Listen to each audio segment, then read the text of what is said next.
વક્તા અને શ્રોતાના નિયમો બતાવ્યા છે ભાગવતજીમાં. વક્તા કેવા હોવા જોઈએ ભાગવતજીના, એનો શ્લોક બતાવ્યો છે ભાગવત. વિરક્તો વૈષ્ણવો વિપ્રો વેદ શાસ્ત્ર વિશુદ્ધિકૃત દ્રષ્ટાંત કુશલો ધીરો વક્તા કાર્યો નિસ્પૃહ. વિરક્તો, વક્તા વિરક્ત હોવા જોઈએ, લાલચો નહીં હોવા જોઈએ.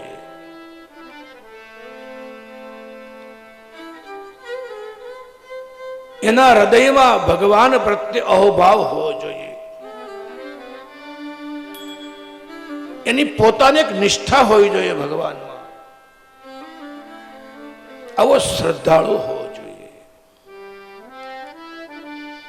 કેવલ સમાજને જ ઉપદેશ આપે એમ નહીં, એના જીવનમાં પણ એ ભાગવતજીનું જ્ઞાન હોવું જોઈએ. વિપ્રહ, બ્રાહ્મણ હોવા જોઈએ.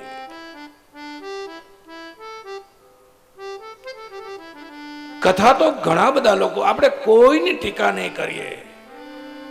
આપણે ટીકા કરવાની, સૌને પ્રણામ કરીને જ વાત કરવાની. વ્યાસગાદી સૌનો આદર કરે છે. બ્રાહ્મણ સિવાયના લોકો કથા વાંચે છે અને પ્રણામ.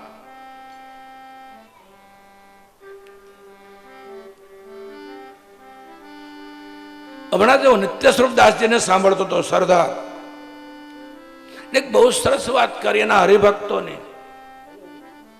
કે તમે અમને કથા વાંચવા બોલાવો, અમે આવીએ, કથા પણ કરીએ, પણ કોઈ ગૌશાળાના લાભાર્થે કરવાની હોય, કોઈ મંદિરના લાભાર્થે કરવાની હોય ત્યારે અમને જરૂર બોલાવો, પણ તમારે તમારા પિતૃઓના મોક્ષ માટે કથા કરવાની હોય ત્યારે તમારે બ્રાહ્મણને જ બોલાવવા જોઈએ. આ નિત્ય સ્વરૂપદાસજીનું નિવેદન છે, હું જાહેરમાં બોલું છું. એની વિશાળતાને પ્રણામ. સાચી વસ્તુ કહેનારા વક્તાઓ કેટલા રહ્યા.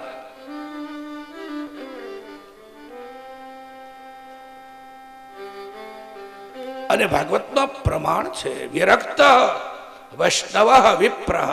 વિપ્ર એટલે બ્રાહ્મણ. એ વક્તા કેવા હોવા જોઈએ તો વેદ શાસ્ત્ર વિશુદ્ધિકૃત. એને કેવલ ભાગવત આવડે નહીં, એને અન્ય પુરાણોનું પણ જ્ઞાન હોવું જોઈએ. ભાગવત એટલો ગહન ગ્રંથ છે, અન્ય શાસ્ત્રોના પ્રમાણ આપી અને તમને કથા સંભળાવી શકે, આ કુશળતા હોવી જોઈએ. દ્રષ્ટાંત કુશળ. એને કોઈ પણ અઘરો સિદ્ધાંત આવે કથામાં તો એને હળવો કરવા માટે અભણમાં અભણ માણસ સમજી શકે એવો એકદમ તળપદી ભાષાનું દ્રષ્ટાંત આપી શકે, આ કુશળતા વક્તામાં હોવી જોઈએ. આજનું યંગ જનરેશન કથામાં બેસે, ક્યારે બેસે તો કે એને સમજાય એ લેવલથી વાત થાય. સાયન્ટિફિક કારણો આપી અને એના મનનું સમાધાન થાય. આ કુશળતા વક્તામાં હોવી જોઈએ. દ્રષ્ટાંત કુશલો ધીરો ધીર. વક્તા ઉતાવળો નહીં હોવો જોઈએ, એની અંદર ધીરતા હોવી જોઈએ, એની અંદર પ્રસંગની ગંભીરતા હોવી જોઈએ.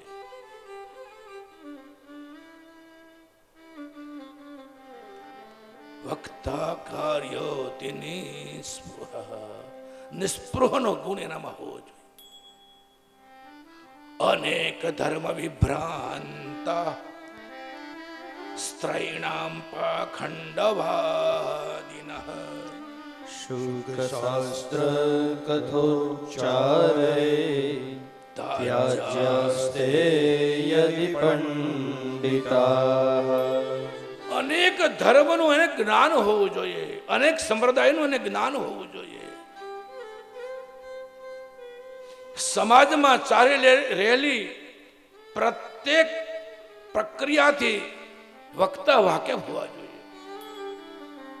વર્તમાન સમસ્યાથી વ્યક્તિ વાકેફ હોવા જોઈએ, જેથી કરીને દાખલાઓ આપી કોઈ પણ અઘરી કથાને સરળ બનાવી શકે.